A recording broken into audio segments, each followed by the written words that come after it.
बोलो सर, क्या फोटो क्या करेगा?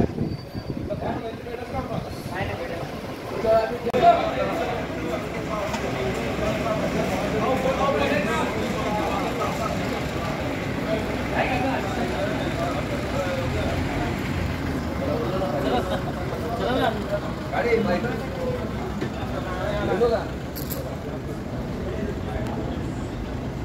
24 एप्रिलचा इन्सिडेंट आहे। आमचे ACP crime branch Dhanaji Kshirsagar यांना इन्फॉर्मेशन मिळाली की एपीएमसी पोलीस स्टेशनच्या हद्दीमध्ये कोपरी गाव या ठिकाणी काही आफ्रिकन नॅशनल्स हे ड्रग्स एनडीपीएस सबस्टन्स विकायला एकत्र येणार आहेत।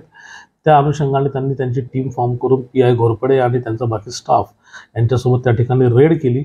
रेडमध्ये नेहमीप्रमाणे त्यांचे दरवाजे वगैरे हे सगळे लोखंडी दरवाजे होते, ज्यांना आम्हाला पूर्ण उघडून आतमध्ये एंट्री करून चेकिंग करावं लागलं। थोडा विरोध त्या ठिकाणी झाला, पण पोलिसांचं प्रिपेअर्डनेस असल्यामुळे टोटल 11 आफ्रिकन पुरुष नागरिक आणि 3 महिला यांना ताब्यात घेतलं।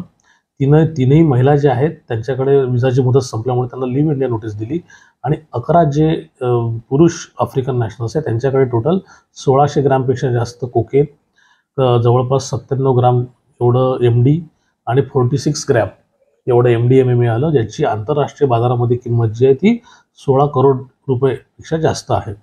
नशामुक्त नवी मुंबई हे जे अभियान आमचे माननीय पोलीस आयुक्त सरांनी सुरू केलेलं आहे, वाढती इकॉनॉमिक ग्रोथ जी नवी मुंबईची आहे आणि एकूणच एमएमआर रिजनची आहे, अशा वेळेस मोठ्या प्रमाणात आफ्रिकन नॅशनल्स आणि इतर लोक हे ड्रग्सच्या व्यवसायात गुंतलेले दिसून येतात। यापूर्वीसुद्धा आम्ही डिसेंबर 2022 मध्ये 16 आफ्रिकन नॅशनल्स जे आहे खारघरमधून अरेस्ट केले होते। त्या व्यतिरिक्त 6 अलग अलग लोकेशन्समध्ये 2023 मध्ये आम्ही एकासोबत 600 नवी मुंबई पोलिसांनी रेड केली। त्यामध्ये पण 70 पेक्षा जास्त आफ्रिकन नॅशनल्स आम्ही ताब्यात घेतले होते। यांच्याकडे पण मोठ्या प्रमाणामध्ये ड्रग्स त्यावेळेस म्हणून आलं होतं आणि नशामुक्त नवी मुंबई हे जे अभियान आहे ते सुद्धा यापुढे अशी कडक कारवाई करून आम्ही सुरू ठेवू आणि ड्रग्स फ्री नवी मुंबई जी आहे ती आम्ही निर्माण करण्याचा प्रयत्न करू।